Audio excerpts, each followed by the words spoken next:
이십이라 줄거리.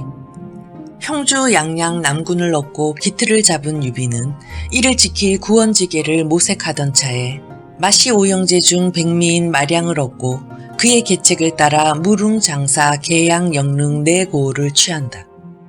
이 과정에서 조자룡, 장비, 관우 등은 큰 공을 세우고 용장 황충을 얻었으며 현덕은 사군을 평정함으로써 살림이 넉넉해진다.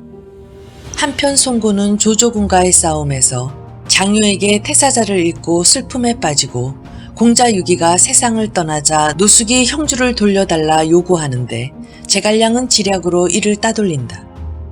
이에 형주를 빼앗기 위해 주유는 송곤의 누이를 상처한 현덕에게 시집 보내는 혼인계를 쓰지만 송곤의 어머니 오국태를 통해 오히려 이 일은 예상을 비껴가는 결과를 낳는다.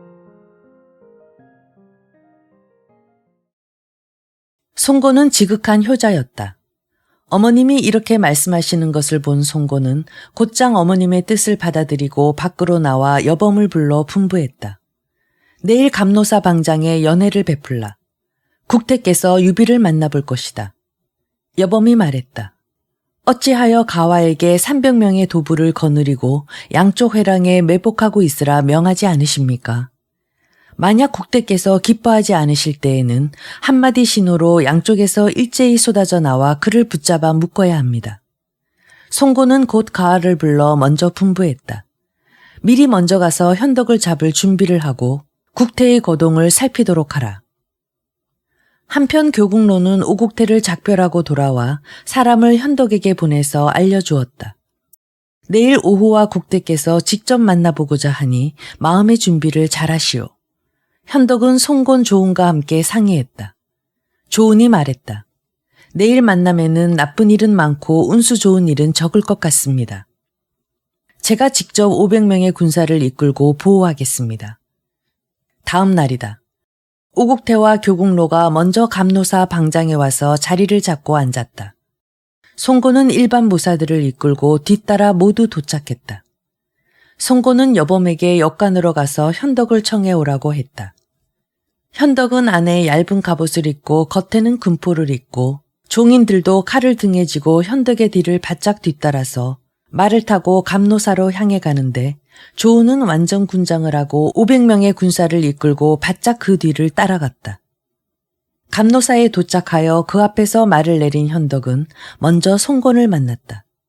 송고는 현덕의 풍채가 비범한 것을 보고 마음속으로 무섭고 두려움이 느껴졌다. 두 사람은 인사를 마치자 곧장 방장으로 들어가 국태를 배웠다. 오국태는 현덕을 보고는 크게 기뻐하며 교국로에게 말했다. 진정 내 사윗감이로다. 교국로가 말했다. 현덕은 용과 봉황새의 모습에 하늘의 태양과 같은 용모를 갖추고 있는데 게다가 인덕이 천하에 널리 퍼져 있습니다. 국대께서 이처럼 훌륭한 사이를 맞으셨으니 진실로 축하드릴만 합니다. 현덕은 절을 하며 감사 인사를 하고 함께 방장에서 연회를 즐기고 있는데 잠시 후 조자룡이 칼을 차고 들어와 현덕의 옆에 섰다. 오국태가 물었다. 이 사람은 누구인가? 현덕이 대답했다. 상산 출신의 조자룡입니다. 오국태가 말했다. 그러면 당양 장판에서 아두를 하나 구출해온 사람이 아닌가? 현덕이 말했다. 그렇습니다. 오국태가 말했다. 진짜 장군이로다. 그리하여 오국태가 조은에게 술을 주었다. 조은이 현덕에게 말했다. 제가 방금 전 낭하를 순시할 때 이 방 안에 도수부들이 매복하고 있는 것을 보았습니다. 결코 좋은 뜻은 아닐 테니 국태에게 알리십시오. 그리하여 현덕은 오국태의 자석 앞에 꿇어앉아 울면서 고했다. 만일 유비를 죽이시려거든 이 자리에서 죽여주십시오. 오국태가 말했다. 어찌하여 그런 말을 하시오? 현덕이 말했다. 낭하의 도수부들이 숨어있는 것은 유비를 죽이려는 것이 아니면 무엇이겠습니까? 오국태가 크게 노하여 송곤을 호되게 꾸짖었다. 오늘 현덕은 이미 나의 사이가 되었다. 그런즉 현덕은 나의 자식이다. 무슨 이유로 도수부를 낭하에 매복시켰느냐? 송곤은 모르겠다고 미루고 여범을 불러 물었다. 여범은 가와에게 책임을 돌렸다. 오국태는 가와를 불러들여 호되게 꾸짖었다. 가와는 잠자코 서서 아무 말이 없었다. 오국태가 소리 높여 명령했다. 저놈을 끌어다 참아라. 현덕이 고했다. 오늘 만약 대장을 참해 죽인다면 혼인에 이로울 것이 없습니다. 저 유비는 슬하에 오래 머물기도 어려울 것입니다. 교국로도 죽이지 말라고 공고하여 오국태는 마침내 가와를 꾸짖어 물러가라 했다. 도수부들은 모두 다 머리를 감싸지고 도망치듯 자리를 떠나갔다. 현덕은 변소에 가려고 나와서 정각 앞으로 갔다가 뜰에 놓인 석괴 하나를 보았다. 현덕은 시종이 차고 있던 검을 뽑아 들고 하늘을 우러러 축원하며 말했다. 만약 유비가 함정에서 빠져나가 형주로 돌아가 왕패의 업을 이루게 될 수 있다면 한 칼에 이 돌이 두 쪽이 나게 하시고 만약 이 땅에서 죽게 된다면 칼이 돌에 멈추어 쪼개지지 않게 하소서. 말을 마치자 손을 들어 올려 칼을 내리쳤다. 불꽃이 사방으로 튀면서 돌덩이는 두 쪽으로 갈라졌다. 송건이 그 뒤에서 보고 있다가 물었다. 현덕공, 어째서 이 돌이 그렇게 한스럽습니까? 현덕이 말했다. 내 나이 이제 50이 다 되어 가는데 국가를 위하여 역적의 무리를 토벌하여 섬멸할 수가 없어 마음속으로 늘 자신이 원망스러웠소. 국대께서 나를 사위로 맞아 받아들여 주시니 이것은 평생의 좋은 기회를 만난 것이요. 방금 전 하늘에 물어 점을 쳐보았소. 만일 조조를 무찌르고 한나라를 일으켜 세울 수 있다면 이 돌을 내리쳐 쪼개져라 했더니 과연 이와 같이 쪼개졌소. 송건은 속으로 생각했다. 유비가 이런 말로 나를 속이는 것은 아닐까. 송건도 역시 칼을 들고 현덕에게 말했다. 나 역시 하늘에 물어 점을 쳐봐야겠습니다. 만일 역적 조조를 무찌를 수 있다면 역시 이 돌이 쪼개지라고 말입니다. 그리고 암암리에 빌고 말했다. 만일 형주를 다시 빼앗고 동호를 왕성하게 일으킬 수 있다면 돌은 두 쪽으로 쪼개져라. 송건이 칼을 들어 내리치니 거대했던 돌이 역시 쪼개졌다. 지금도 감노사 뜰 앞에 십자문 흔적이 여전히 남아있는데 후세 사람들이 이 이름난 고적을 보고 시를 지어 찬양했다. 복음을 후려칠 때 산의 돌이 쪼개지고 그만이 마주치는 곳에 불꽃이 튀네. 두 조정의 왕성한 기운은 모두 다 천운이라. 이로부터 천하는 셋으로 갈라졌네.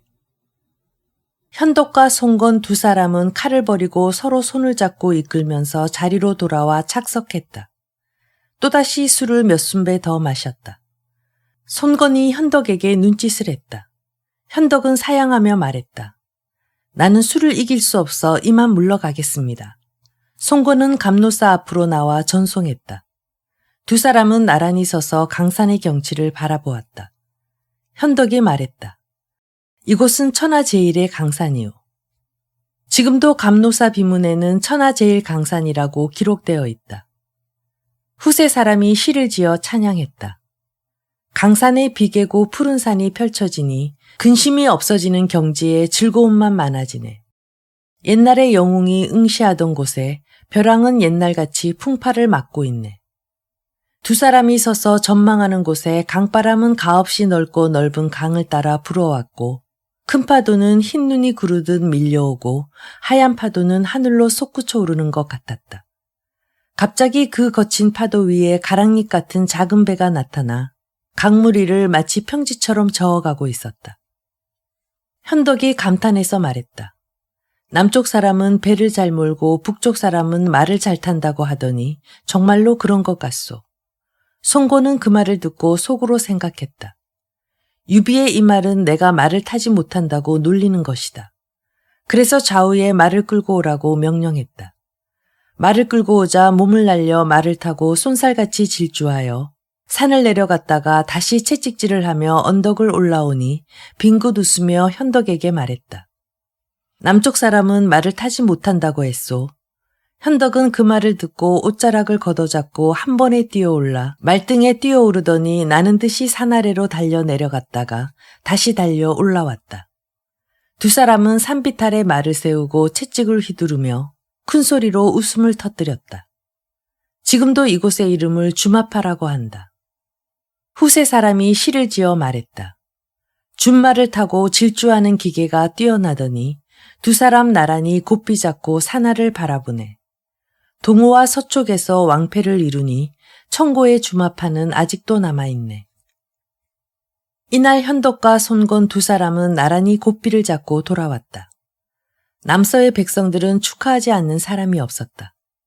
현덕은 역관으로 돌아가 손건과 상의했다. 손건이 말했다. 주공, 교국로에게 조속히 혼례를 마칠 수 있게 해달라고 애원하십시오. 목숨부터 구해야 별다른 일이 생기지 않을 것입니다. 다음 날이다. 현덕은 다시 교국로의 집 앞에 도착하여 말에서 내렸다. 교국로가 맞아들여 예를 마치고 차도 다 마셨다. 현덕이 고했다. 강동 사람 중에는 저를 해치려는 사람이 많아서 아마도 오래 있을 수 없을 것 같소이다. 교국로가 말했다. 현덕은 마음을 편히 가지십시오. 내 공을 위하여 국태에게 고하여 보호하고 보살피라 명을 내리도록 하겠소. 현덕은 절하며 감사 인사를 하고 돌아왔다. 교국로는 들어가 국태를 뵙고 말했다. 현덕이 누군가가 해치지 않을까 두려워해서 서둘러 돌아가고자 합니다. 국태가 크게 화를 내며 말했다. 내 사이를 누가 감히 해치려 한답니까? 즉시 서원으로 거처를 옮겨 잠시 거주하고 있으면 나를 잡아 혼례를 마치겠다고 일러주시오. 현덕은 몸소 들어가서 국태를 뵙고 고했다. 국태의 말씀대로 한다면 조은이 밖에 있어서 불편하고 군사를 단속할 사람이 없어 걱정스럽습니다. 오국태는 모두 다 부중으로 거처를 옮겨 편히 쉬라고 명했다. 역관에 머물게 했다가 말썽에 휘말리는 일을 피하기 위한 조치였다. 현덕은 속으로 기뻐했다. 수일 내에 크게 잔치를 베풀고 손부인은 현덕과 혼인을 맺었다. 저녁이 되어 손님들이 흩어져 간 후에 양쪽에서 홍촉이 길을 밝히며 이끌어주는 대로 현덕은 신방으로 들어갔다. 현덕은 손부인의 방으로 들어가다가 양쪽에 창각칼이 촘촘히 늘어서 있는 것과 시비들도 모두 검을 차 있는 것을 보고 깜짝 놀라 얼굴이 하얗게 변하는 줄도 몰랐다. 집안 살림을 관장하는 할멈이 나오며 말했다. 귀인께서는 놀라지 마십시오. 부인께서는 어려서부터 무술 연말을 좋아하시고 보통 때 늘 시비들에게 격검을 시키며 즐기셨습니다. 그런 까닭에 이와 같은 것입니다. 현덕이 말했다. 이것은 부인이 보고 즐길 거리가 아니오. 보기만 해도 내 마음이 심히 오싹하니 창각칼은 치우고 시비들은 잠시 물러가라 하시오. 할멈이 다시 손부인에게 품했다. 방중에 진열한 병기를 보시고 사위분께서 불안해하시니 이제 잠시 치우고 물러가라 해야겠습니다. 손부인이 웃으면서 말했다. 전쟁터에서 반평생을 살아오신 분이 아직도 병기가 두렵다고 하셨습니까? 손부인은 무기를 모두 치우라고 명하고 시비들에겐 무장을 풀고 들어와 시중을 들라고 명했다. 이날 밤 현덕은 손부인과 한 몸이 되어 두 사람의 뜨거운 정은 기쁨으로 흡족하게 젖어들었다. 현덕은 황금과 비단을 풀어 시비들에게 나누어 주고 그들의 환심을 샀다. 그에 앞서 현덕은 송건에게 형주로 달려가 기쁜 소식을 알리라고 했다. 이날부터 현덕은 날마다 술을 마시며 날을 보냈고 오국태는 현덕을 매우 아끼고 사랑했다. 한편 송건은 시상군으로 사람을 보내 주유에게 이렇게 보고하라고 말했다. 우리 어머니께서 직접 강력히 주장하시어 이미 나의 누이 동생을 유비에게 시집 보냈소. 거짓 혼인시키려던 것이 진짜 혼인을 시키게 될 줄은 상상도 못했소. 이 일을 이제 다시 어쩌면 좋겠소. 주유는 그 소리를 듣고 크게 놀라 앉으나 서나 불안했다. 그러다가 한 가지 묘책을 생각해내고 밀서를 써서 소식을 전하러 온 사람에게 주고 가지고 돌아가 송건에게 보이라고 했다. 송건은 편지를 뜯어 읽어보았다. 편지는 대략 이렇게 쓰여 있었다. 제가 도모한 일이 이렇게 될 줄은 상상도 못했습니다. 이미 거짓으로 꾸민 일이 진짜가 되었으니 다시 당연히 이런 상황에 맞는 계책을 써야 합니다. 유비는 생김새부터가 강인하고 야심찬 인물로 관우와 장비와 조은 같은 맹장을 거느리고 있으며 게다가 제갈량이 계책을 쓰고 있으니 반드시 오랫동안 남의 아래에 굽히고 있을 사람이 아닙니다. 저의 소견으로는 오나라에 연금시키는 편이 낫다고 생각됩니다. 성대하게 궁시를 지어주어서 그의 심지를 꺾어놓고 미녀들과 애안물을 많이 보내서 그의 눈과 귀를 즐겁게 해주십시오. 그래야 관우와 장비 사이에 끈끈한 정도 떨어져 갈라질 것이고 제갈량과 뜻이 통하는 곳도 소원해질 것입니다. 그들을 각각 따로 떨어져 있게 만들어두고 그런 다음 군사를 이끌고 가서 공격하면 대사는 결정지을 수 있을 것입니다. 이제 만약 그를 놓아준다면 아마도 교룡이 구름과 비를 얻는 것과 같아서 끝내 연못 속에 잠겨있는 용으로 남아있지는 않을 것입니다. 오나옵건대 명공께서는 깊이 생각하십시오. 송건이 보고 나서 편지를 장소에게 보여주었다. 장소가 말했다. 공근의 생각은 내 생각과 똑같습니다. 유비는 태생이 보잘것없는 집안에서 출발하여 이리저리 천하를 바삐 돌아다니느라 아직 부귀를 누려본 적이 없습니다.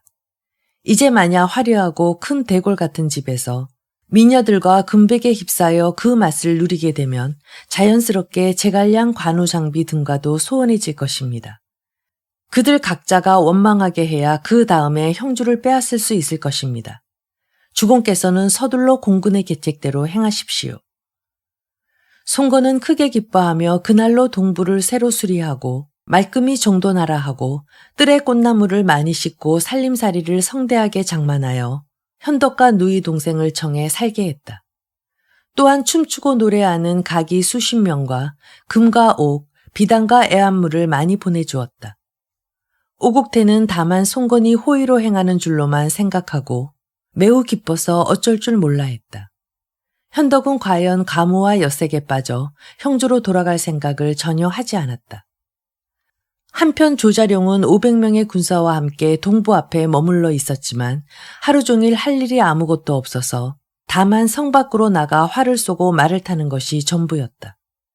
이제 곧 연말이 다가오는 때 조자룡은 문득 제갈량이 금낭 3개를 주면서 분부했던 말이 생각났다. 남서에 일단 도착하거든 첫 번째 금낭을 열어보고 연말이 될 때까지 머물러 있게 되면 두 번째 금낭을 열어보고 위급한 처지에 몰려 달아날 길이 없을 때 세 번째 금낭을 열어보라. 그 안에 신출귀몰할 계책이 들어있으니 주공을 보호하면서 집으로 돌아올 수 있을 것이다. 라고 분부하셨었는데 지금은 한 해가 이미 저물어 가고 주공께서는 여색을 몹시도 탐하시느라 되돌아갈 생각을 보이지 않으시니 어찌 두 번째 금낭을 열어 그 계책을 보고 행하지 않으리요. 마침내 조자룡은 두 번째 금낭을 열어보았다. 원래 이런 신묘한 계책이었구나. 조자룡은 그날 곧바로 부당으로 가서 현덕을 뵙고자 한다고 요청했다. 시비가 말씀을 올렸다. 조자룡이 긴급한 일로 귀인께 보고하러 왔습니다. 현덕이 불러들여 무슨 일이냐고 물었다. 조자룡은 깜짝 놀란 척하면서 말했다. 주공께서는 화당에만 들어박혀 계시고 바깥 활동을 하지 않으시니 형주는 생각지 않으십니까? 현덕이 말했다. 무슨 큰일이 있다고 이토록 놀라며 괴이쩍어 하느냐. 조자룡이 말했다. 오늘 아침 공명이 사람을 보내와 보고하기를 조조가 적벽대전에 원한을 갖겠다고 정예군 50만 명을 일으켜 형주로 세차게 몰려오고 있어서 사태가 매우 위급하다 합니다. 청컨대 주공께서는 즉시 돌아가십시오. 현덕이 말했다. 부인과 상의해봐야겠다. 조자룡이 말했다. 만일 부인과 상의하신다면 결코 주공을 돌아가시라 하지 않을 것이니 말씀을 하지 않으시는 것이 좋겠습니다. 오늘 밤 즉시 길을 떠나야지 늦으면 일을 그르치게 되십니다. 현덕이 말했다. 너는 잠시 물러가 있어라. 나에게도 도리가 있지 않느냐. 조자룡은 일부러 몇 번이나 더 재촉하며 다그치고 밖으로 나왔다. 현덕은 안으로 들어가서 손부인을 보고 남몰래 눈물을 흘렸다. 손부인이 말했다. 대장부께서 무슨 일로 그렇게 걱정하십니까? 현덕이 말했다. 생각해보면 나는 일신으로 타양을 정처 없이 떠도느라 두 어버이 살아계실 적에도 모시고 받들지 못했고 돌아가신 후에도 조상님들께 제사를 드리지 못했으니 대역불효한 사람이요. 지금 설날 아침이 머지않아 밝아올 것이니 내 속이 타는 우울함이 그치지 않는구려. 손부인이 말했다. 나를 속이려 하지 마세요. 저도 이미 들어서 알고 있습니다. 방금 조자룡이 형주가 위급하다고 보고하니 난군께서는 고향으로 돌아가고 싶어서 이런 핑계를 대는 것이 아닙니까? 현덕이 꿇어앉아 고했다. 부인이 기왕 알고 있는데 내 어찌 부인을 속이겠소. 내가 가고 싶지 않다 하여 형주를 잃게 되면 천하의 모든 사람들에게 비웃음을 살 것이고 가겠다 하면 부득이 부인을 버려두어야 할 것이니 이것 때문에 걱정하고 있소. 부인이 말했다. 첩은 이미 난군님을 섬겼으니 난군께서 가시는 곳이면 첩은 당연히 따라가겠습니다. 현덕이 말했다. 부인의 마음은 비록 그렇다고 하지만 오국태와 오후께서는 부인이 마음 편히 떠나도록 어찌 용납하겠소. 부인이 나를 가엾게 여긴다면 잠시 떨어져 지낼 수밖에 없겠소. 말을 마치고 현덕의 눈에서는 눈물이 비오듯 쏟아졌다. 손부인이 위로하며 말했다. 난군님, 고민하지 마십시오. 첩은 어머님을 만나 뵙고 간곡하게 말씀드리면 반드시 저와 난군님이 함께 갈 수 있도록 놓아주실 것입니다. 현덕이 말했다. 설령 국대께서 허락하시더라도 오후는 반드시 갈 길을 막을 것입니다. 손부인이 한참을 망설이더니 말했다. 첩과 난군님이 설날 조상께 절을 올리고 하례 드릴 때 강변으로 나가 조상님들께 제사 지낸다고 둘러대고 고하지 않고 떠나면 어떻겠습니까? 현덕이 또다시 무릎을 꿇고 앉아 감사하며 말했다. 만일 그렇게만 해준다면 죽어도 그 은혜 잊지 못할 것이요. 절대로 누설하지 마시오. 두 사람은 상의하여 어떻게 할지 이미 정했다. 현덕은 은밀히 조자룡을 불러 분부했다. 설날이 되면 너는 먼저 군사를 이끌고 성을 나가 관도에서 기다리고 있어라. 나는 조상의 제사를 드리겠다고 핑계를 대고 부인과 함께 나가겠다. 조자룡은 분부대로 하겠다고 했다. 건한 15년 봄 정월 설날을 맞았다. 오후는 당상의 문무관을 불러 성대한 회합을 가졌다. 현덕과 손부인은 오국태를 들어가 뵙고 세배를 드렸다. 손부인이 말했다. 남편이 탁군에 있는 부모님과 조상의 묘소를 생각하고 밤낮으로 슬픔을 그치지 못하고 있습니다. 오늘 강변으로 나아가 북쪽을 바라보며 멀리서나마 제사를 지내겠다고 하여 마땅히 알고 계시라 어머님께 말씀드립니다. 국태가 말했다. 그것이 효도이니 어찌 따르지 않을 수 있겠느냐. 너는 비록 내 시부모를 알지 못하겠지만 내 남편과 함께 그 앞에 가서 제사를 지내고 또한 며느리가 된 예절을 다 보여야 할 것이다. 손부인은 현덕과 함께 절을 하고 감사하고 물러나왔다. 이때 다만 손건에게는 이런 사실을 숨기고 말하지 않았다. 손부인은 다만 몸에 지닐 수 있는 작은 것들을 휴대하고 수레에 올랐다. 현덕은 말을 올라타고 종자 몇 기를 이끌고 수레를 따라 성을 나가 조자룡과 만났다. 조자룡이 거느린 500명의 군사가 앞에서 가리고 뒤에서 옹이하며 현덕 일행은 남서를 벗어나 급히 길을 재촉하며 서둘러 갔다. 이날 송건은 크게 취하여 좌우의 근시들이 후당으로 부축해서 들어갔다. 문관 무관들도 모두 흩어져 갔다. 여러 관리가 현덕과 손부인이 달아났다는 소식을 들은 것은 이미 날이 저물었을 때였다. 관리들이 보고하려 했으나 송건은 고주망태가 되어 깨어나지 못했다. 잠에서 깨어났을 때는 이미 오경에 이르러서였다. 송건은 현덕이 달아났다는 보고를 받고 급히 문무관원들을 불러 상의했다. 장소가 말했다. 오늘 그 사람이 달아났으니 조만간 반드시 화란이 있을 것입니다. 급히 추격해 잡아야 합니다. 송건이 진모와 반장에게 정예병 500명을 선발하여 밤낮을 가리지 말고 뒤쫓아가 반드시 사로잡아 오라고 명했다. 진모와 반장 두 장수는 명령을 받고 물러갔다. 송건은 현덕을 깊이 원망하며 문득 상위에 놓인 벼루를 들어 내동댕이 쳐 박살을 냈다. 정보가 말했다. 주공, 하늘을 찌를 것 같이 노하셔도 아무 소용이 없습니다. 제 생각에 진무와 반장은 분명히 이 사람을 잡아오지 못할 것입니다. 송건이 말했다. 어찌 감히 내 명령을 어기겠소. 정보가 말했다. 손부인께서는 어려서부터 무술연마를 좋아하셨고 엄격하고 용맹하고 강하고 곧아서 여러 장수들도 모두 두려워했습니다. 기왕의 유비를 순순히 따라간 이상 반드시 마음을 같이하여 갔을 것이니 뒤따라 추격해간 장수가 만일 군주를 따라잡아 뵙는다 해도 어떻게 손을 대려 하겠습니까? 송건이 노발대발하여 차고 있던 칼을 뽑아들고 장흥과 주태를 불러 명령했다. 너희 두 사람은 이 칼을 가지고 가서 나의 누이와 유비의 머리를 베어오라. 명령을 어기는 자는 그 자리에서 즉시 목을 베어 죽일 것이다. 장흥과 주태가 명을 받고 진모와 반장의 뒤를 따라 1,000명의 군사를 이끌고 추격해 갔다.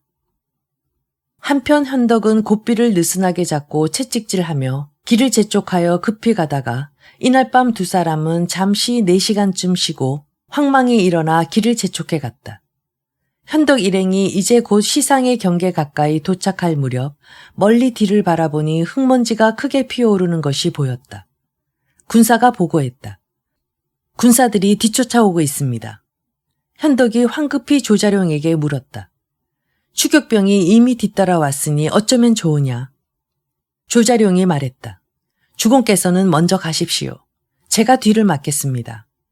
현덕 일행이 앞쪽에 상기슭을 돌아 지날 때 한 무리의 군마가 갈 길을 막아섰다. 앞장선 2명의 대장이 엄한 목소리로 소리 높여 외쳤다. 유비는 냉큼 내려와 오라를 받아라. 나는 주도독의 명령을 받들어 너를 기다린 지 오래되었다.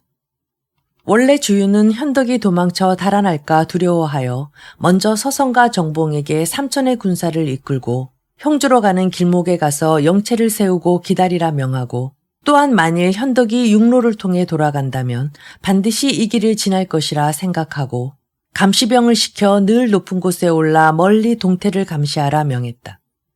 그날 서성과 정봉은 망대에 올라 동정을 살피다가 현덕 일행이 오는 것을 보고 각자 무기를 손에 움켜잡고 가는 길을 막고 나선 것이다. 현덕이 깜짝 놀라 허둥지둥하며 말고삐를 당겨 말머리를 돌리고 조은에게 물었다. 앞에는 대군이 길을 막고 뒤에는 추격병이 뒤쫓고 있어 앞뒤로 꽉 막혔으니 이를 어쩌면 좋겠느냐. 조자룡이 말했다. 주공, 당황하지 마십시오. 군사께서 3가지 묘책을 주셨는데 이 금낭이 남아 있습니다. 이미 2가지 묘책은 모두 예상에 딱 맞아 들었고 아직 3번째 묘책이 여기 남아 있는데 위급하고 어려운 상황에 처했을 때 뜯어보라 분부하셨습니다.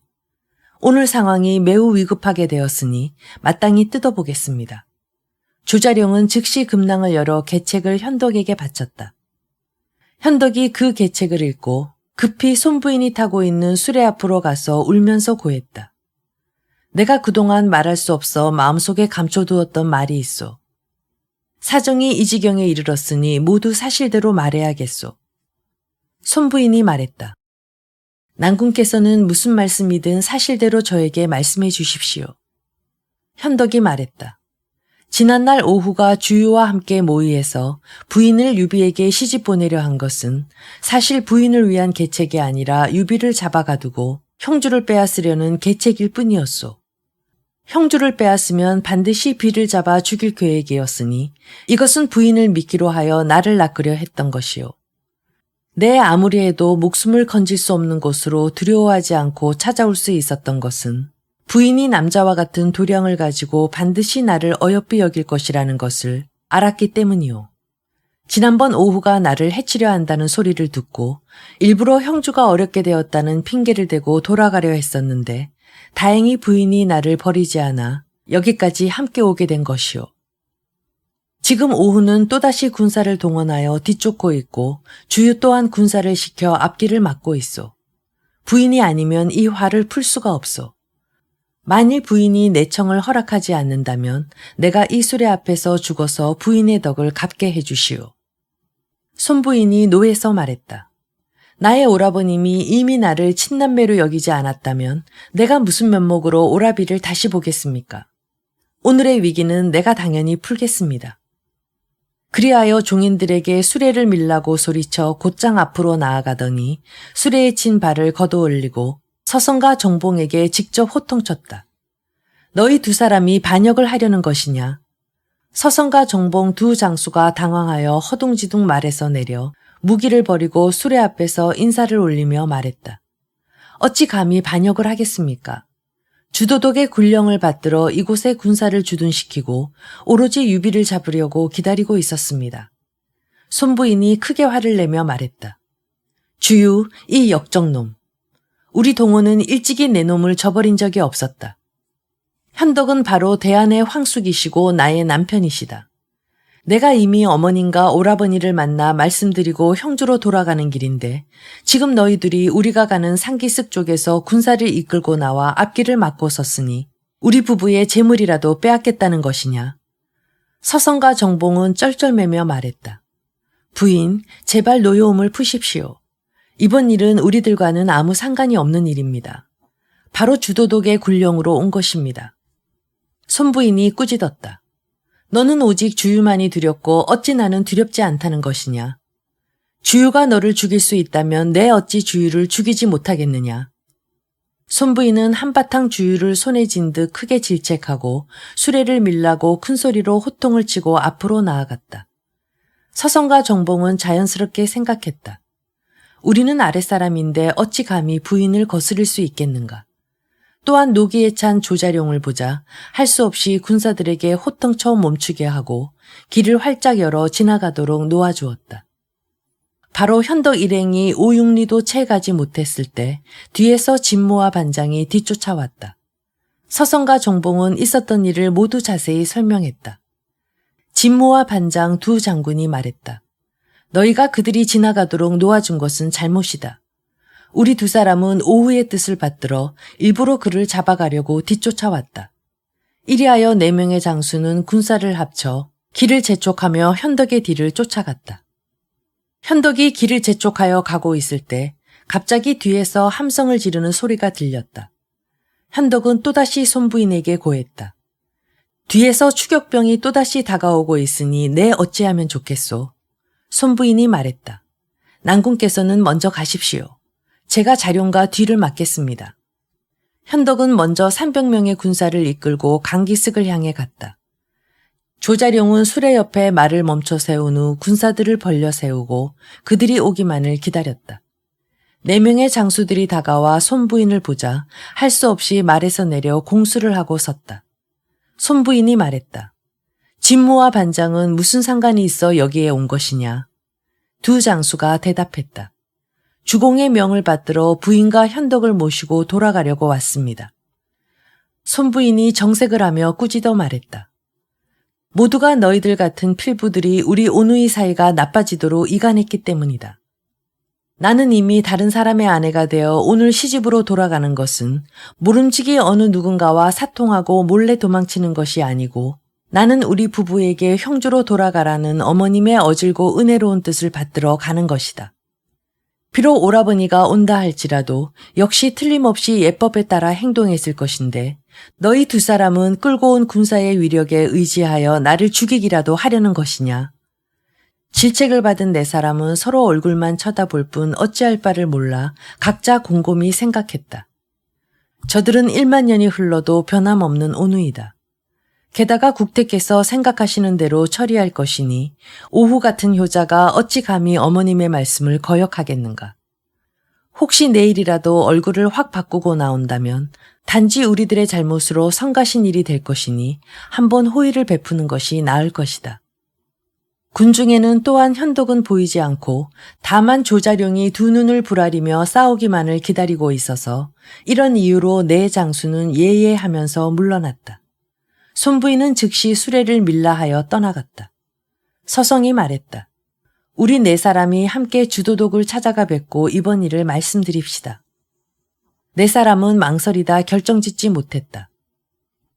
갑자기 한 무리의 군사가 회오리바람처럼 달려왔다. 4사람의 장수가 바라보니 바로 장음과 주태였다. 장음과 주태가 물었다. 너희들은 이미 유비를 만나보았느냐? 4사람의 장수가 말했다. 이른 아침에 이곳을 지나갔다. 벌써 한나절이나 지났다. 장음이 말했다. 왜 잡지 않았나? 4사람은 각자 손부인이 했던 말을 전했다. 장음이 말했다. 아무래도 오후께서 일이 이와 같이 행해질까봐 두려워하시면서 내려주신 한 자루 칼이 여기 있다. 먼저 누이를 죽이고 후에 유비를 죽이되 명령을 어기는 자는 그 자리에서 바로 베어 죽이라 하셨다. 4명의 장수가 말했다. 벌써 멀리 갔을 것인데 어찌해야 하나? 장음이 말했다. 그들은 필경 얼마 되지 않는 보병이니 급히 서둘러도 멀리 달아나지는 못했을 것이다. 서성 정봉 두 장군은 급히 도독에게 보고하고 수로를 따라 쾌속선을 타고 추격하라. 우리 4사람은 강변을 따라 추격하겠다. 물길로 가든 육지로 가든 따지지 말고 따라붙으면 죽여라. 그들이 무슨 말을 하든 듣지도 말라. 이리하여 서성과 정봉은 나는 듯이 달려가 주유에게 보고했다. 장음과 주태와 진무와 반장 4사람은 군사를 거느리고 강을 따라가며 뒤쫓아갔다. 이때 현덕일행 300여 명은 시상가는 비교적 멀리 떨어져 있는 유랑포에 도착해 있어서 초조했던 마음이 조금은 누그러졌다. 현덕은 강기슭을 따라가며 물을 건너갈 방법을 찾아보았다. 장강을 한번 훑어보니 물만 가득하고 배는 한쪽도 보이지 않았다. 현덕은 머리를 숙이고 깊은 생각에 잠겼다. 조자룡이 말했다. 주공께서는 호랑이 입에서 벗어나서 이제 이미 우리 형주의 경계에 가까이 다가왔습니다. 제 생각에 군사께서 반드시 때에 맞춰 처리할 대책이 있을 것인데 무엇하러 애태우고 두려워할 필요가 있겠습니까? 현덕이 그 말을 듣자 갑자기 동호회에 있을 때 화려했던 일들이 돌이켜 생각나서 자신도 모르는 사이 외롭고 쓸쓸하고 슬픔이 밀려와 눈물이 주르르 흘러내렸다. 현덕은 조자룡에게 앞을 바라보며 배를 찾아보라 했다. 갑자기 보고가 들어왔다. 뒤쪽에 흙먼지가 하늘을 찌를 듯이 솟아오르고 있습니다. 현덕은 좀 높은 곳으로 올라가 바라보았다. 보이는 것은 오직 땅을 뒤덮고 시커멓게 달려오는 군마가 보일 뿐이었다. 유비는 탄식하며 말했다. 날마다 도망치다 보니 사람이나 말이나 기진맥진했는데 추격병이 또 쫓아오고 있으니 죽어도 어쩔 수 없겠구나. 갈수록 함성 소리는 점점 가깝게 들려왔다. 참으로 황급한 순간 갑자기 강기슭에 돛담배 20여 척이 일자로 늘어서 있는 것이 보였다. 조자룡이 말했다. 천행으로 배들이 저기 있습니다. 어째서 빨리 타지 않으십니까? 삿대로 배를 밀어 건너편으로 건너가 다시 방법을 찾으십시오. 현덕과 손부인은 즉시 배로 훌쩍 뛰어올랐다.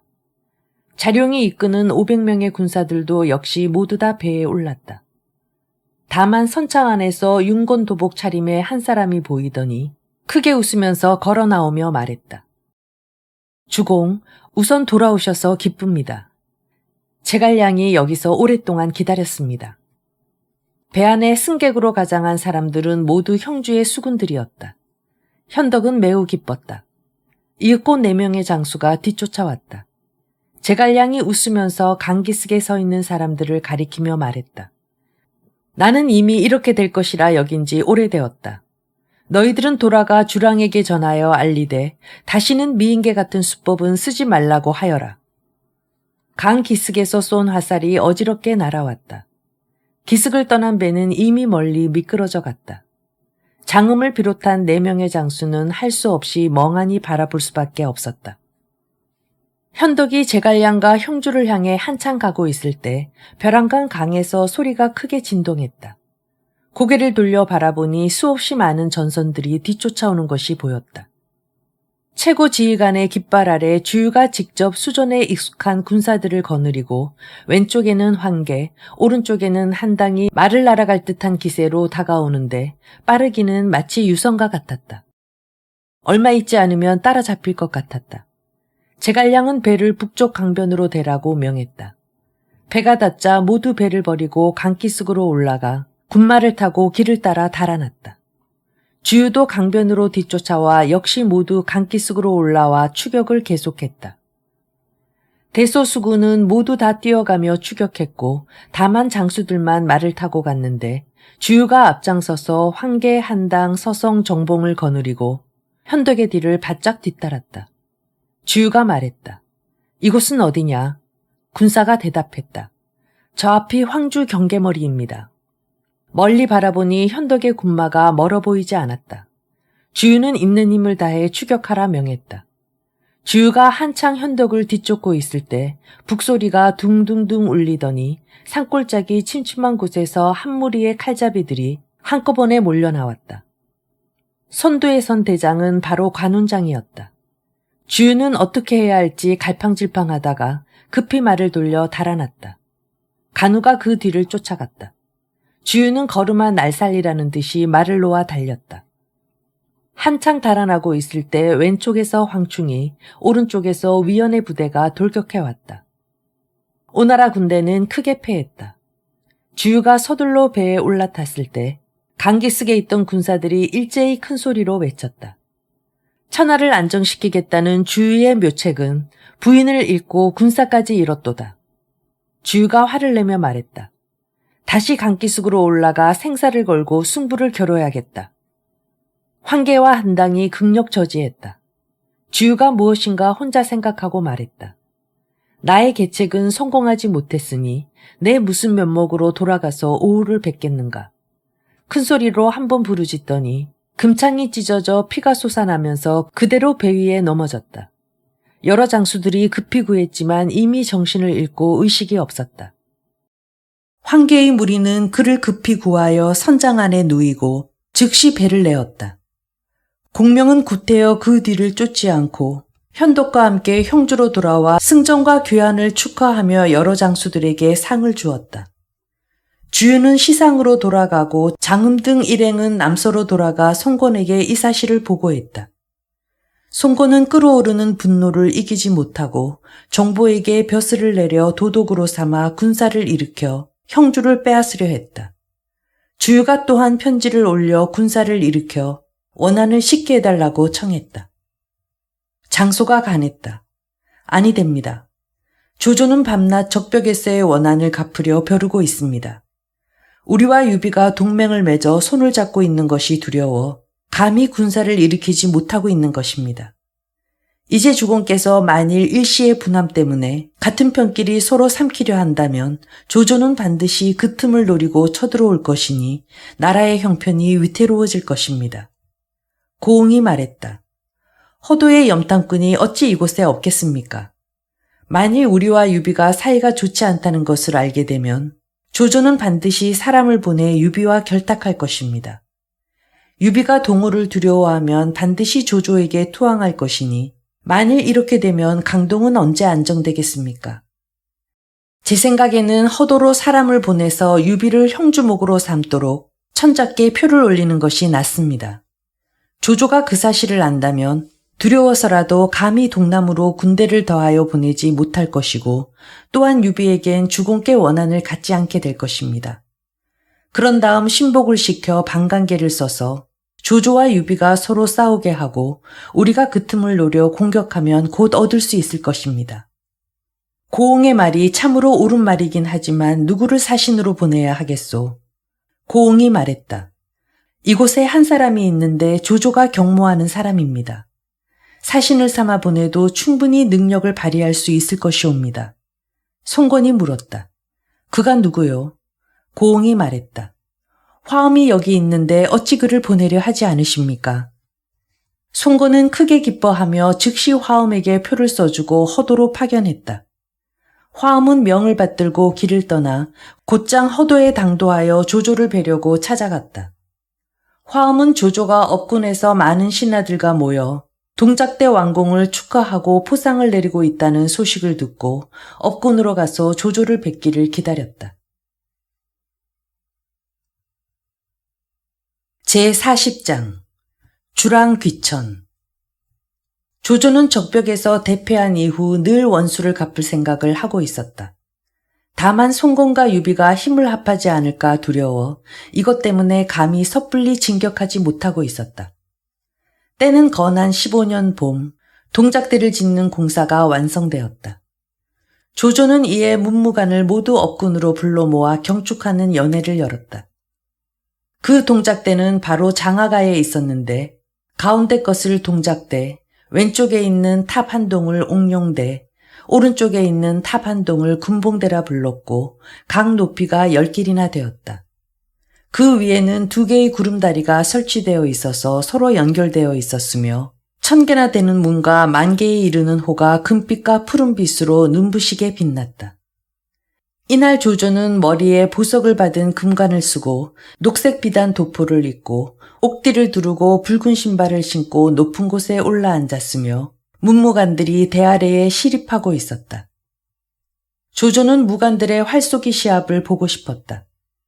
그리하여 근신에게 서천의 붉은 비단으로 만든 점포 한 보를 가져오라 하여 수양버들 가지에 걸어놓고 그 아래 화살 간역 하나를 설치하고 백보를 사이에 두고 그 밖에서 쏘게 했다.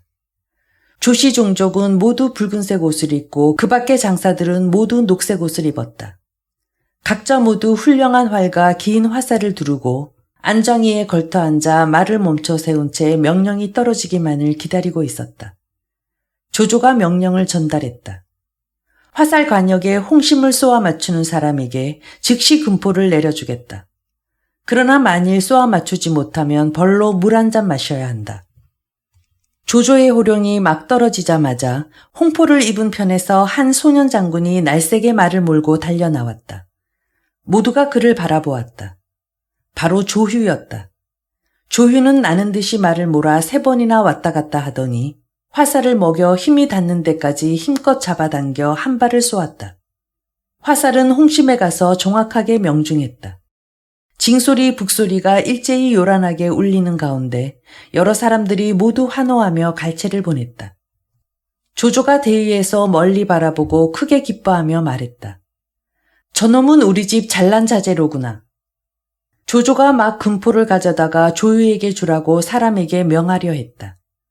이것을 본 녹색 옷을 입은 사람 쪽에서 한 사람이 말을 타고 나는 듯이 달려나와 소리 질렀다. 승상의 금포는 우리 다른 성바지가 먼저 갖도록 양보하는 것이 합당합니다. 일가 친척 중에서 빼앗아 가려 하면 아니 됩니다. 조조가 그 사람을 보니 문빙이었다. 여러 관원들이 말했다. 우선 먼저 문빙이 활을 쏘는 솜씨나 봅시다.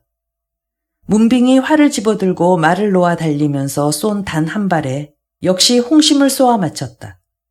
모든 사람들이 환호하며 갈채를 보내고 진과 북을 요란하게 울려댔다.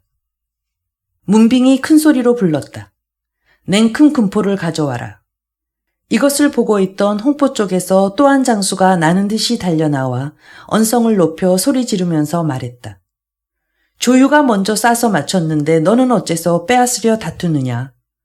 너와 나 둘이서 화살을 누가 더 잘 쏘는지 겨뤄보자. 말을 마치고 활을 힘껏 당겨 쏘아 홍심에 적중했다. 모든 사람들이 일제히 환호성을 터뜨렸다. 바라보니 그는 바로 조홍이었다. 조홍이 막 금포를 가지려 하자 이것을 보고 있던 녹포 쪽에서 또 한 장수가 나와 활을 높이 들고 외쳤다. 너희들 3사람의 활솜씨를 무엇이 신통하다고 하느냐. 내가 쏘는 것을 보아라. 여러 사람이 보니 바로 장압이었다. 장압은 나는 듯이 말을 달리면서 몸을 젖혀 뒤로 활을 한 방 쏘아 홍심에 적중시켰다. 4개의 화살이 가지런히 관역판 홍심에 꽂혀 있었다. 여러 사람들이 모두 말했다. 정말 훌륭한 활솜씨들이다. 장압이 말했다. 금포는 마땅히 나의 것이다. 말이 채 끝나지도 않았는데 홍포를 입은 쪽에서 한 장수가 나는 듯이 말을 몰고 달려나와 큰 소리로 외쳤다. 내가 몸을 젖혀 뒤로 쏜 솜씨쯤이야 무엇이 기이하냐. 내가 쏘아 홍심을 맞추는 것이나 보아라. 여러 사람들이 보니 바로 하우연이었다. 하우연은 말을 급히 몰아달려 활 쏘는 사선 바로 앞에 이르러 몸을 돌려서 화살 한 방을 쏘았다. 화살은 정확하게 4개의 화살이 박혀있는 홍심 한가운데로 날아가 박혔다. 진과 북소리가 일제히 울려 퍼졌다. 하우연이 말을 세우고 서서 활을 든 채로 큰 소리로 외쳤다.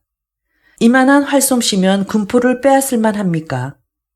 이를 보고 노포 쪽에서 한 장수가 그 소리가 나오자마자 튀어나오며 큰 소리로 외쳤다.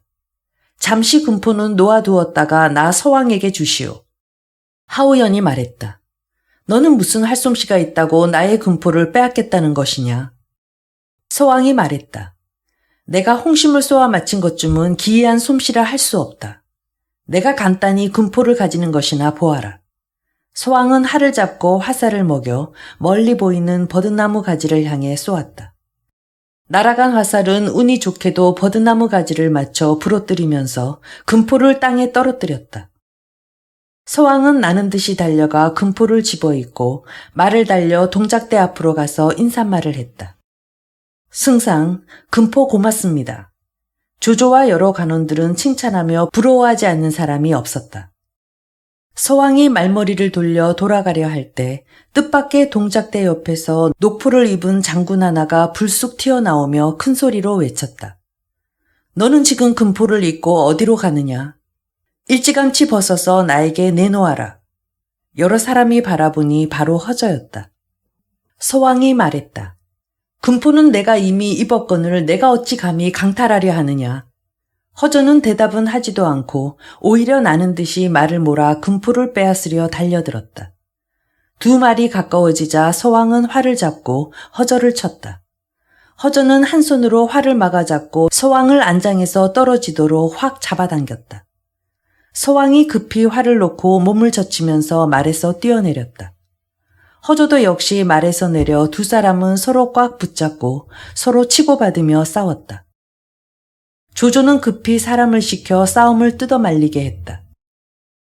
이 금포 한 벌은 이미 발기발기 찢어져 가루가 되어 있었다. 조조는 두 사람을 대로 올라오라고 했다. 서왕은 눈썹을 치켜 올리고 눈을 부라렸고 허저는 이빨이 부러지도록 바득바득 갈면서 각자 싸우려는 뜻을 굽히지 않았다. 조조가 웃으며 말했다. 나는 특별히 공들의 용기를 보고자 했을 뿐이다. 어찌 금포 한 벌을 아끼겠는가. 즉시 여러 장수들에게 모두 대로 올라오라 하여 채색 비단 한 필씩을 나누어 주었다. 여러 장수들은 각각 고마움을 표했다. 조조는 각자 지위에 따라 앉으라 명했다. 풍악이 울리고 산의 진미를 상에 가득 늘어놓았다. 문관과 무관들은 차례차례 돌아가면서 술잔을 잡고 술을 부어 권하며 주고받았다. 조조가 여러 문관들을 돌아보며 말했다. 무장들이 이미 말을 타고 활쏘기로 우리를 즐겁게 했고 위엄과 용기를 충분히 뽐냈소. 공들은 모두 학식이 풍부한 선비들로 이 높은 동작대에 올랐으니 어찌 오늘 한때의 좋은 일을 기념하여 아름다운 글을 써올리지 않겠소. 여러 문관들이 모두 허리를 굽히고 말했다. 명령대로 따르겠습니다. 이때 왕랑, 종효, 왕찬, 진림 등 한 무리의 문관들이 시장을 지어 바쳤다. 시중에는 조조의 공덕이 뛰어나게 높다고 칭송하고 1000명을 받들어야 마땅하다는 뜻을 쓴 시가 많았다. 조조가 두루 하나씩 살펴본 후에 웃으며 말했다. 여러분들의 아름다운 작품은 나를 지나치게 칭찬한 것 같소. 나는 본디 어리석고 고루한 사람으로 처음에 효lum으로 천거되었소.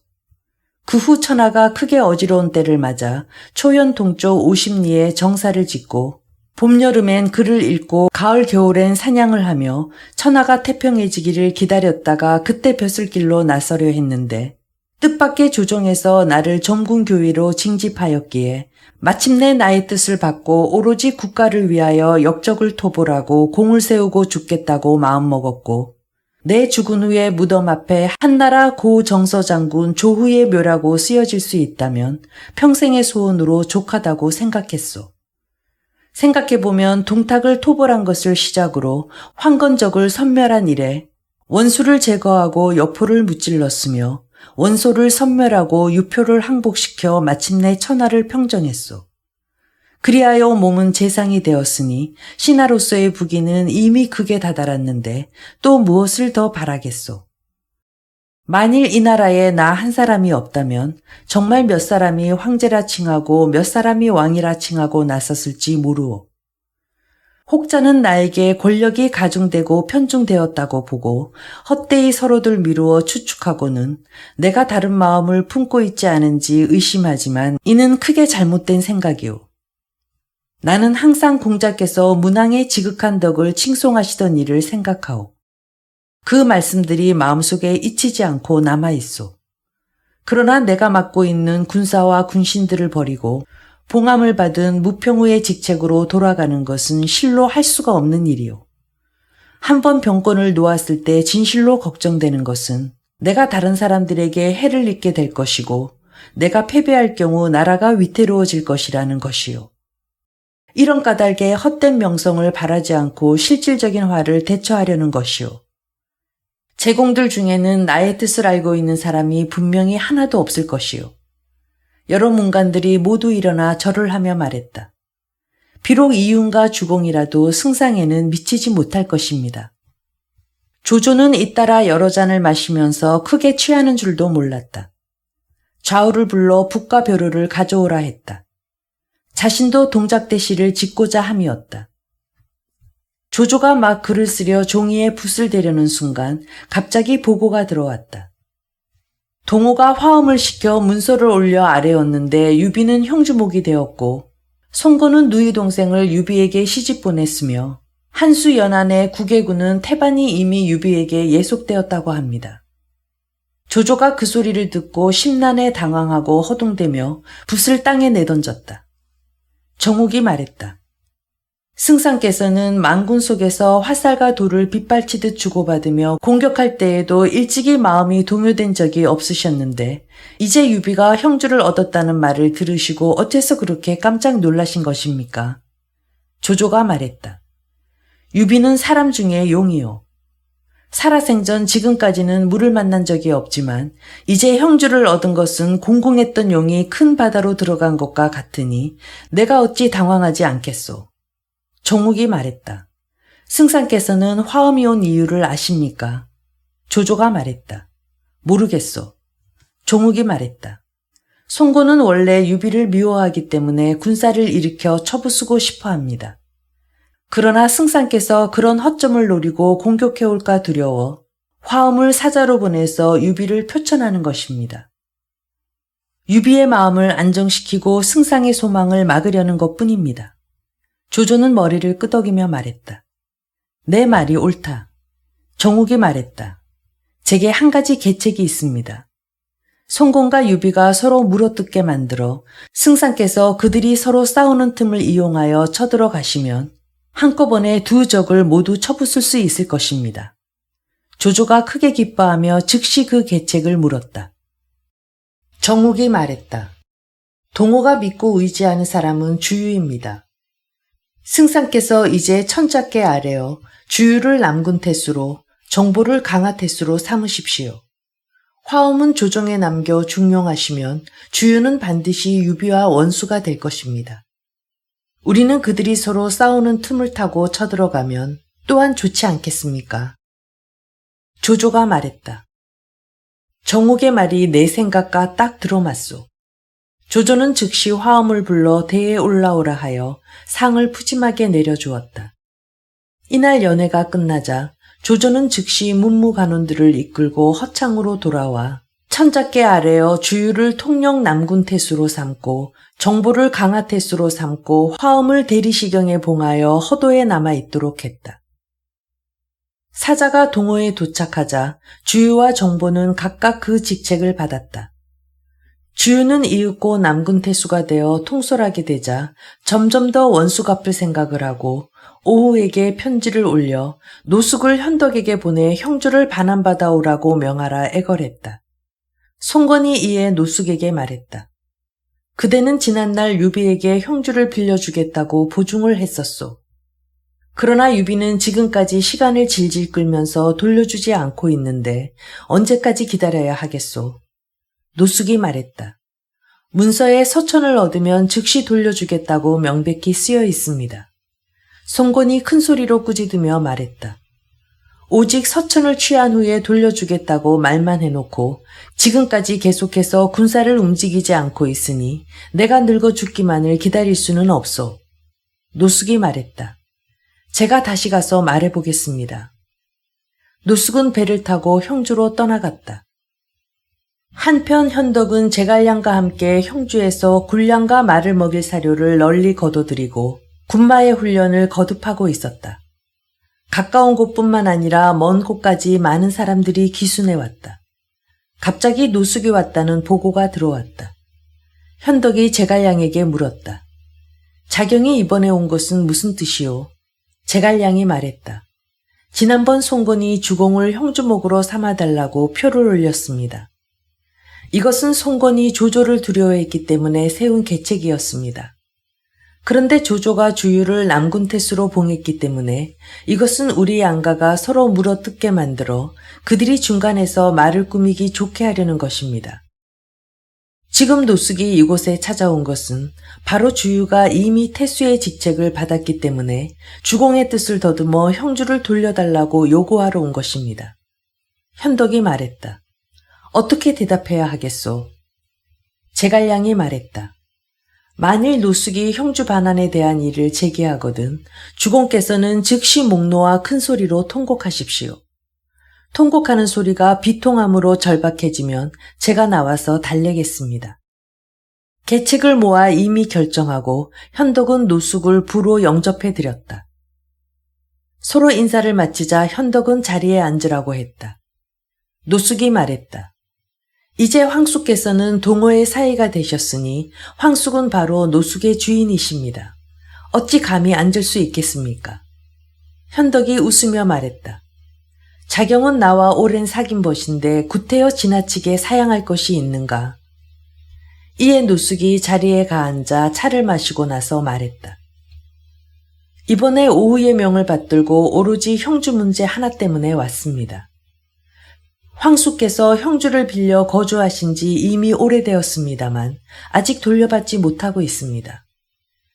지금은 이미 양가가 혼인하여 친척이 되었으니 친척 간의 얼굴을 봐서라도 하루빨리 돌려주십시오.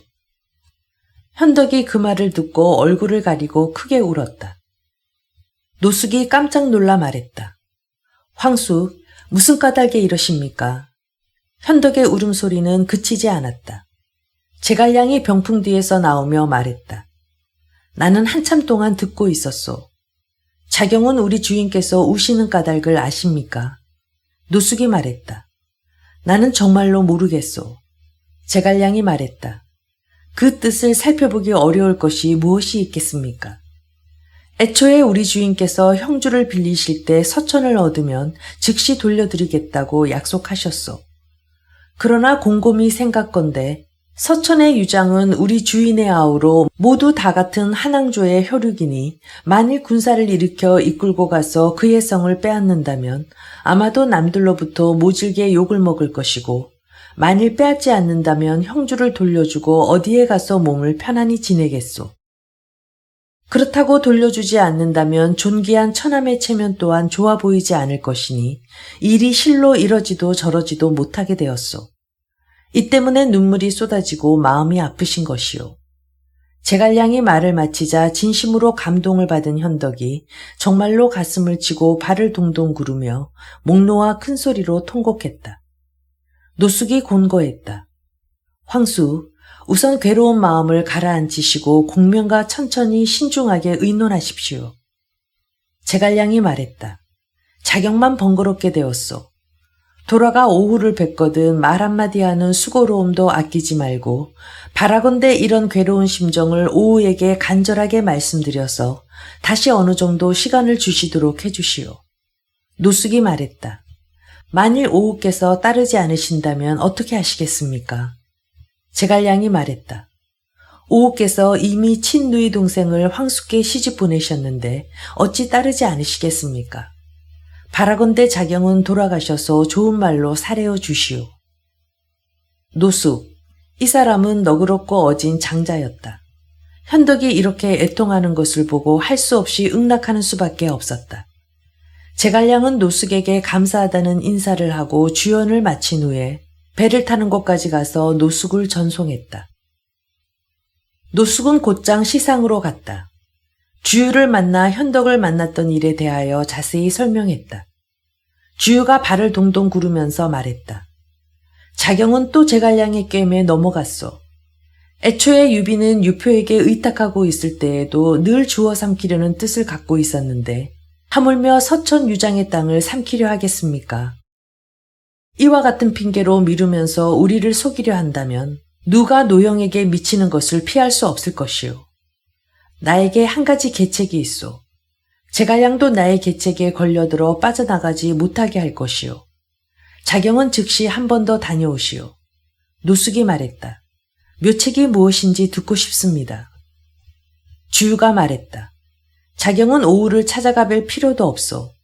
다시 형주로 돌아가서 유비에게 말하시오.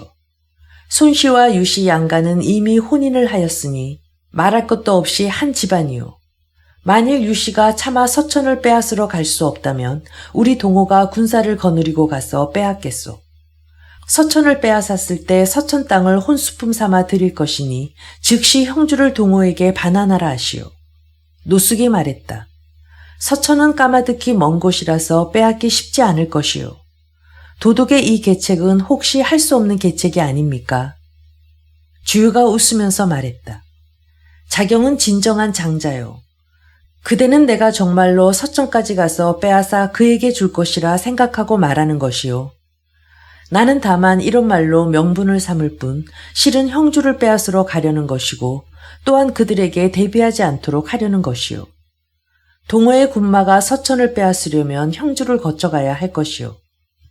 현덕에게 군자군과 군량을 빌리고자 요구하면 유비는 반드시 성을 나와 군사를 위로할 것이니 이때 군사를 타서 죽여버리고 형주를 빼앗으면 나의 원한을 씻고 조카의 화도 풀릴 것이요. 노숙이 크게 기뻐하며 즉시 형주로 다시 갔다.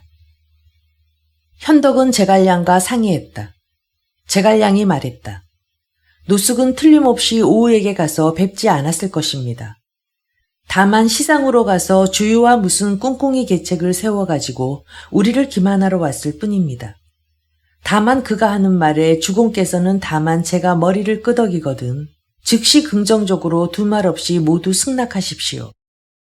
현덕과 제갈량이 때마침 계책을 정하고 나자 노숙이 들어와 뵙고 인사를 드린 후에 말했다. 오후께서는 황숙의 성덕을 대단히 칭찬하셨습니다.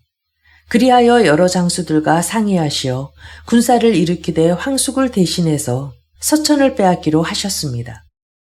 서천을 빼앗으면 서천 땅을 혼수품으로 삼아 형주와 바꾸겠다고 하셨습니다. 다만 군마가 지나갈 때 약간의 군자금과 군량 등을 지원해 주시기를 바라셨습니다. 제갈량은 이 말을 듣고 계속해서 바쁘게 머리를 끄덕이며 말했다. 오후에 이러한 따뜻한 호의를 얻기는 참으로 어려운 일입니다. 현덕도 공수하고 감사의 뜻을 표하며 말했다. 이것은 모두 자경이 잘 말씀드려준 덕이요. 제갈량이 말했다. 만일 정예군이 도착하는 날이 오면 즉시 멀리 영접을 나가 음식을 베풀어 수고를 위로하겠습니다. 노숙은 속으로 기뻤다. 주연이 끝나자 작별하고 돌아갔다. 현덕이 제갈량에게 물었다. 그렇게 하겠다니 무슨 뜻이오? 제갈량이 큰 소리로 웃으면서 말했다. 주유가 죽을 날이 가까워졌다는 것입니다. 이따위 계책으로는 어린아이도 아마 속여 넘길 수 없을 것입니다. 현덕은 또 물었다. 어찌하여 그렇소? 제갈량이 말했다. 이것이 바로 가도멸객지계입니다. 겉으로는 서천을 빼앗겠다는 명분을 세웠지만 내실은 형주를 빼앗으려는 것입니다. 주공께서 성을 나와 군사를 위로하기를 기다렸다가 승세를 몰아 주공을 사로잡고 성 안으로 쳐들어오려는 것입니다. 우리가 아무런 대비도 하지 않는 틈을 타고 불시에 들이닥치겠다는 것이지요. 현덕이 말했다. 그렇다면 어떻게 하려오? 제갈량이 말했다. 주공께서는 안심하시고 오로지 덫을 미리 설치하여 맹호를 잡고 향기로운 미끼를 마련하여 오호를 잡는다는 것만 생각하시고 주유가 오는 것을 기다려 보십시오. 그가 곧 죽지는 않겠지만 아마도 구할은 맥없이 늘어진 산송장이 될 것입니다. 제갈량은 즉시 조자룡을 불러 계책을 듣도록 했다. 이것은 이렇게 하고 저것은 저렇게 하라. 그 나머지는 내가 알아서 처리하겠다. 현덕은 매우 기뻤다. 노숙이 형주에서 돌아와 주유를 만나 설명했다. 현덕과 제갈량이 매우 기뻐하며 성을 나와 군사를 위로하기 위해 준비하겠다고 했습니다. 주유가 크게 웃으면서 말했다. 제갈량이 이번에는 갈 데 없이 내 꾀에 넘어갔소이다 그려. 즉시 노숙을 보고 오후에게 보고하라고 하고 아울러 정보에게 사람을 보내서 군사를 이끌고 와서 지원하라고 했다. 주유는 이때 화살 맞은 상처가 나날이 고르게 아물어 몸을 움직이는데 아무런 불편함이 없었다. 그래서 감령을 선봉으로 삼고 자신과 서성, 정봉이 중군이 되고 능통과 여몽을 후군으로 삼아 수군과 육군 5만 대군을 이끌고 형주를 향해 진격해 나아갔다. 주유는 배 안에서 때때로 거듭해서 즐겁게 웃으면서 공명이 계략에 빠졌다고 생각했다. 앞서간 감령의 선발대가 하구에 도착했다. 주유가 물었다. 앞에 형주에서 영접하러 나온 사람이 있더냐? 군사가 보고했다.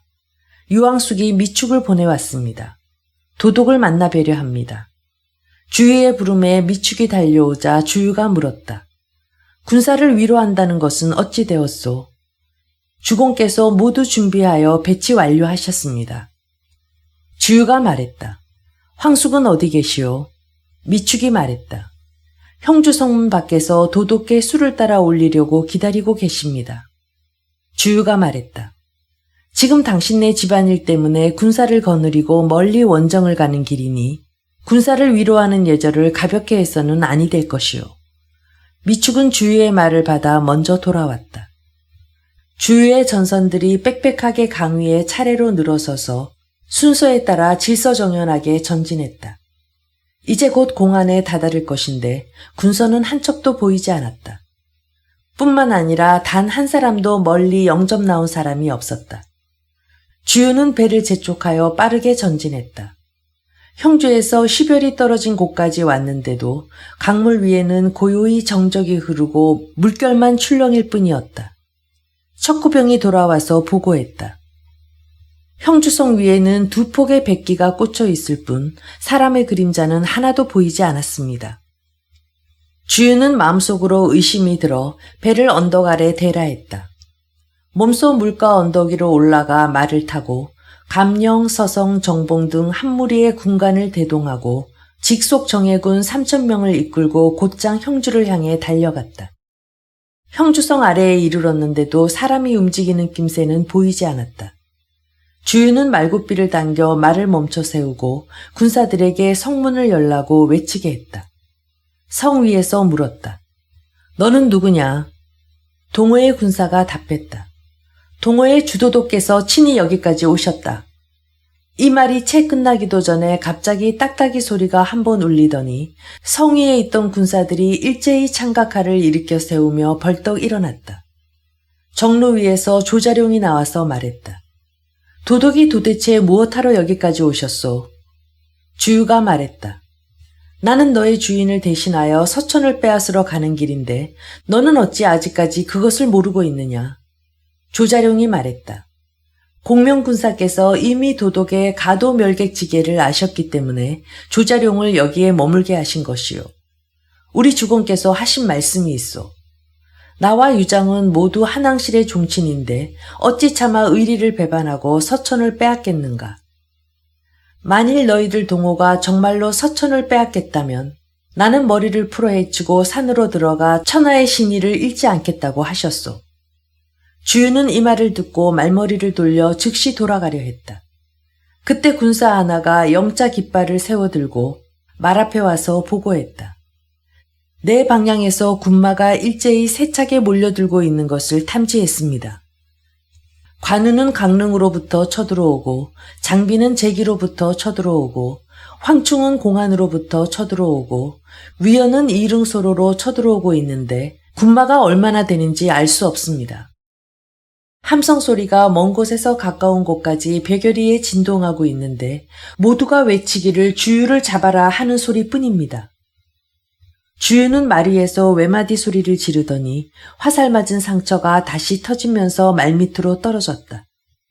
좌우 측근들이 급히 구조하여 배로 돌아왔다. 군사가 말을 전했다. 현덕과 제갈량이 앞산 정상에서 술을 마시며 즐기고 있습니다. 주유가 크게 노해 바득바득 이를 갈면서 말했다. 너희들은 내가 서천을 빼앗지 못할 것이라 말하는 것이냐? 내 맹세 곧 빼앗고 말 것이다. 이렇게 유비공명을 원망하고 있을 때 군사의 보고가 들어왔다. 오우께서 아우 소유를 보내시어 도착하셨습니다. 주유가 영접해드리고 그동안에 있었던 일을 자세히 말했다. 소유가 말했다. 나는 형님의 명을 받고 도독을 도우러 왔습니다. 그리하여 주유는 군사들에게 앞으로 전진하라고 독촉하여 파구에 이르렀다. 이때 군사 하나가 와서 보고했다. 상류의 유봉과 간평이 군사를 거느리고 백기를 막고 있습니다. 주유는 더욱 화가 치밀어 올랐다. 갑자기 또 공명이 사람을 보내 편지를 가져왔다고 보고했다. 주유가 편지를 개봉하여 읽어보았다. 편지에는 이렇게 쓰여 있었다. 한나라 군사 중랑장 제갈량이 동호회 대도독 공군선생 휘하에 편지를 올립니다. 나는 그대와 시상에서 한 번 이별한 이래로 지금에 이르기까지 그리워서 잊지 못하고 있습니다. 듣자니 조카가 서천을 빼앗겠다는데 나는 그대가 서천을 빼앗을 수 없다고 생각합니다. 익주는 백성들의 성품이 굳세고 지세도 험준하여 익주목 유장이 비록 우둔하고 나약하다 해도 충분히 스스로 지킬 수 있을 것입니다. 이제 수많은 군사들을 고생시키면서 멀리 원정을 떠나 말리나 되는 먼 길에 군수 물자를 운반하여 완전한 성공을 거두려면 비록 옥이라 하더라도 그 계책을 정할 수 없고 손무라 하더라도 그 후미를 잘 다스리지 못할 것이요. 더군다나 조조는 적벽에서 패배했으니 그가 어찌 잠시라도 원수를 갚으려는 뜻을 잊고 있겠습니까? 이제 조카가 군사를 일으켜 멀리 원정을 떠난 뒤에 벼랑간 조조가 빈틈을 노리고 쳐들어오면 강남은 산산조각 부서져 가루가 될 것이요. 그렇게 되는 꼴을 내 차마 앉아서 그냥 볼 수 없어서 특별히 일깨워 드리는 터이니 선생은 부디 3번 생각하소서. 읽고 나자 주유의 입에서는 긴 한숨이 땅이 꺼지게 나왔다. 그는 좌우를 불러 종이와 붓을 가져오라 하여 오호에게 올리는 글호를 초한 다음에 모든 장수들을 앞으로 불러놓고 말하였다.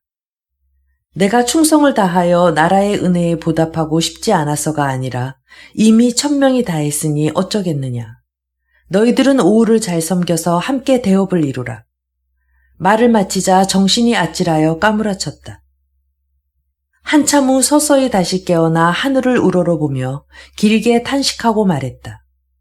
이미 주유를 세상에 내셨거늘 어찌 또 공명을 내리셨나이까. 연달아 몇 번 이렇게 외치더니 숨을 거두었다. 이때 그의 나이가 36이었다. 후세 사람들이 시를 지어 탄식했다. 적벽에 빛나는 업적을 남기고 젊은 나이에 중거리라 소문났네. 검은 고 소리 들으면 가락의 흐름을 알았고 한 잔 술도 좋은 벗에게 고마워했네.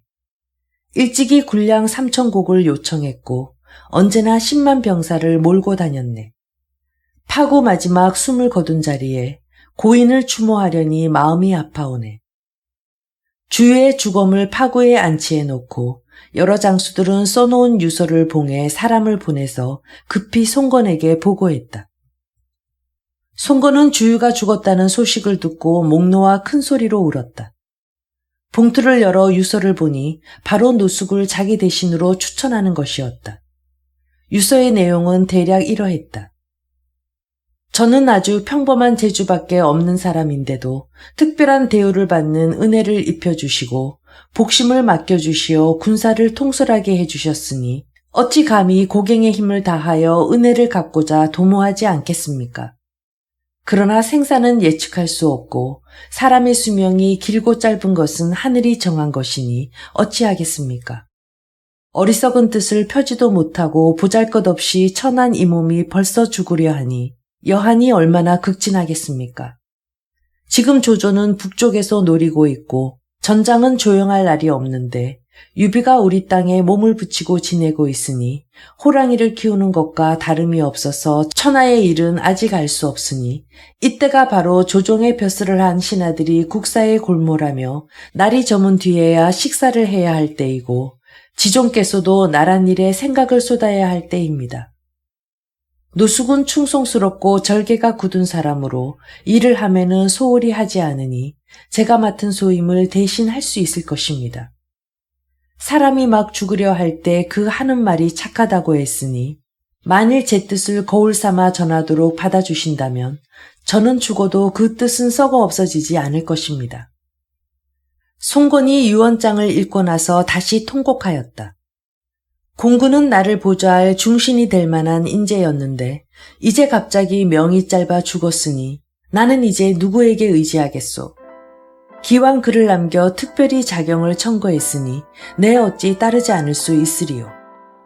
바로 그날로 즉시 노숙을 도독으로 삼아 군사를 총괄하여 다스리라 명하고 한편으로 주위의 영구를 운고하여 돌아와 장사 지내라 했다.